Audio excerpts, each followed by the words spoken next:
So this is the new Fire TV 4K streaming stick.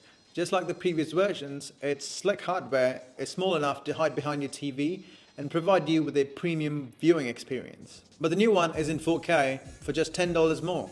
The only other thing I can think of is Apple TV. How good is it compared to Apple TV? Well, here's everything you need to know about the new Amazon Fire TV 4K stick. Fire TV Stick 4K is bigger in size than previous generation, which makes sense because it not only supports 4K but also packs with better Bluetooth 5.0 versus the 4.1 on the current Fire TV Stick, and 50% more buffer memory. Though there is one downside, this 10cm long Fire TV 4K stick will protrude from the edge of many wall-mounted TVs. Thankfully, you can fix that with HDMI extender that comes within the box. Overall, the new stick is significantly bigger as it offers better performance, so much so that Amazon claims the new dongle is 80% faster than the standard Fire TV stick. But how good is their claim? Well, let's test that out. Alright, I'll factory reset both the devices and test them on the same telly.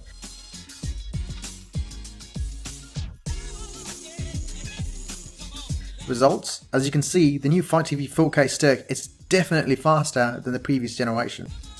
While the Fire Stick supports 4K, finding Ultra HD content on Amazon Prime Videos or Netflix isn't going to be all that easy, as there's no separate category for 4K or HDR content. Thankfully, you can search for 4K content using Alexa remote. For example, you say, "Alexa, show me movies available in 4K," and then it'll show you the ones in 4K. Though do keep in mind, streaming in 4K requires more bandwidth, and in case of Netflix, a more expensive plan. Amazon recommends 15 Mbps as ample for 4K streaming, while YouTube and Netflix recommend 20 megabytes per second. Besides 4K, perhaps the biggest improvement is the Alexa remote. The power button on the remote can not only turn on the TV, but also the volume control that was missing in the previous Gen Fire Stick.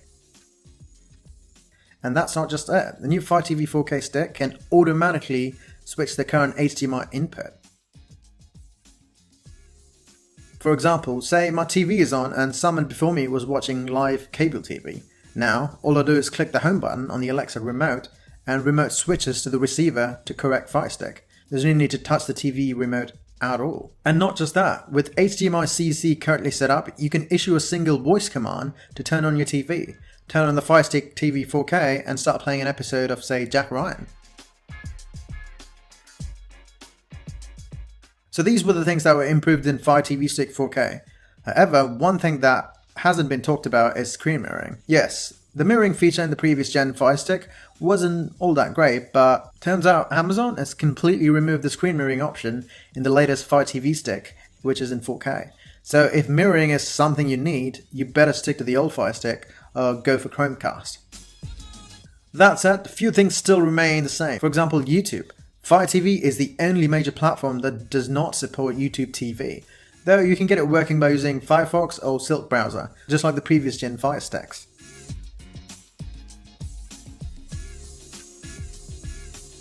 Another thing that remains the same is the voice control with Alexa. Now, this might sound confusing to some of you, as Amazon advertises the new Fire TV 4K stick with all new Alexa voice remote, which lets you ask for weather, like say, "Alexa, what's the weather in London?" "Alexa, launch Netflix." But then again, with new software updates, all these features also work on all Fire TV sticks as well. We tested it on the old Fire Stick and it worked just fine, as it did with the new one. Overall, the new Fire TV 4K stick is a much faster dongle with 4K HDR support and a much needed power volume control with the Alexa remote. My only nitpick though is that they took out the screen mirroring feature altogether. I mean, it was a little bit buggy, but that doesn't warrant removing it altogether.